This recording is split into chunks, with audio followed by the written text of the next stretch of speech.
Happy Thanksgiving, everybody.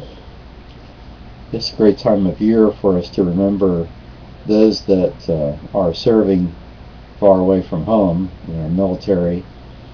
And with all the focus that we have on family, it's nice to remember those that don't have the opportunity to come home and enjoy family.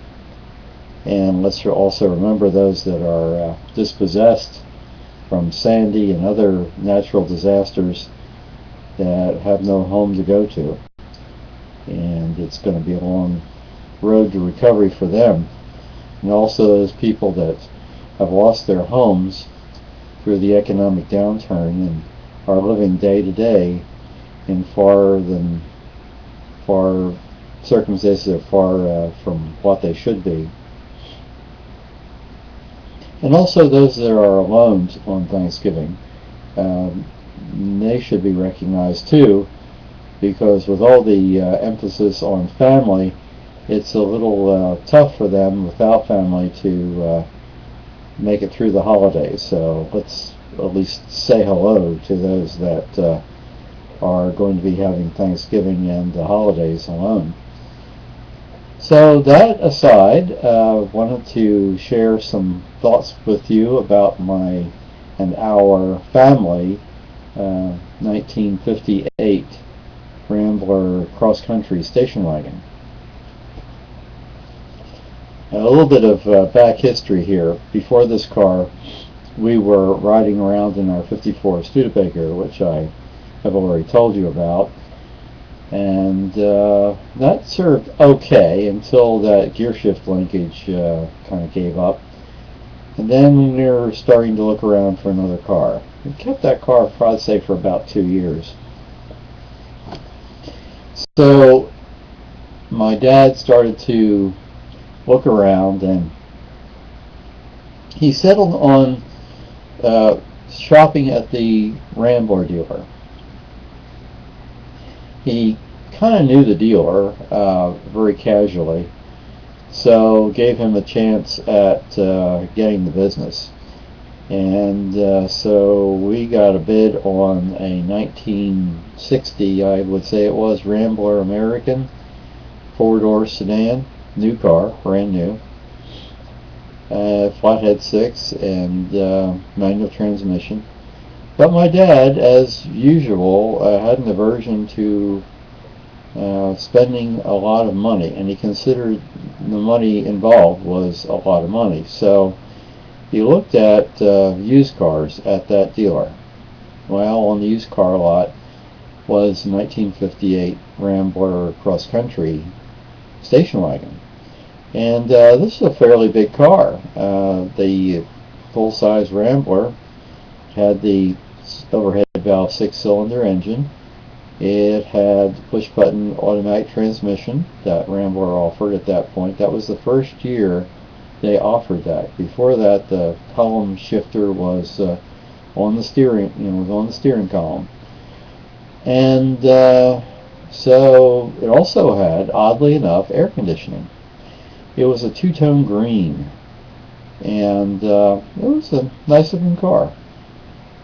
And so my dad bought it. And no specific warranty, as I remember, back in the day, especially with used cars. And we drove it around, and we stopped at a gas station about 20 miles from home. And one of the young guys there, attendant, said, that car you just got has a noise, an engine noise. And me being new at this stuff, I didn't really know what he meant, except I think in retrospect it might have been a piston slap or some kind of bearing noise, but it was evidently pretty obvious. And the car did use a lot of oil. So with those two things in mind, took it back to the dealer. And he, I don't know what negotiations went on with my dad and the dealer, but he agreed to, quote, redo the engine, unquote. Well, that involved working on it at the dealership. They took the head off and they I would assume, rebored the cylinders, or at least toned them. I'm not sure, but I know they worked on redoing the cylinder bores, and the car was out of commission for a bit. They put the head back on, and that essentially was the repair. Well, the oil problem was not addressed. This thing still burned oil often. I would say it got lower about a quart every 250 miles. And when you let off on the accelerator, you could see blue smoke.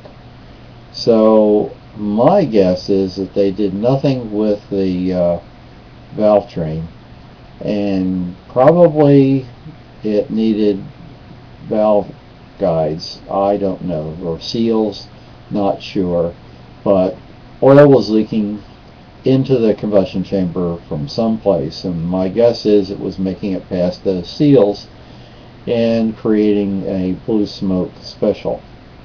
Well, anyhow, the car was done, and there was little that could be done about the oil consumption. So that was essentially it. The dealer washed his hands of the deal. So from that point on, we used the car we didn't make a lot of trips, a lot of local trips, but I was going to college at the time, and my folks would drive that car down to the college, which was about 50 miles away from our house. So the college was in Philly, and so one day they came down using this car, and I drove it around a little bit, and I noticed a lot of vibration in the steering wheel.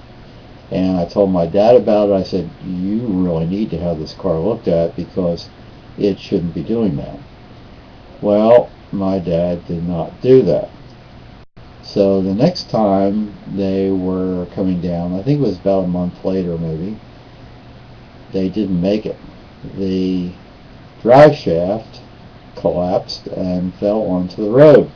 Evidently the universal joints they were shot in too much play, and that was it. So they were about halfway, I would say, from the school. So that meant they got towed back to home base and the dealer. Well, that was about 25 miles, so that was a considerable tow. And once it got there, they recognized it was, yes, indeed, the universal joints. And of course, being a Rambler and a small dealer, the parts were not there. Imagine, no parts. So they had to put in an order in Upper Darby to get the parts. I think that's where the parts distribution center was for a Rambler. And they had to be shipped to the town. So eventually they made it, and the car was repaired. But suffice it to say, excuse me, that our zest for that car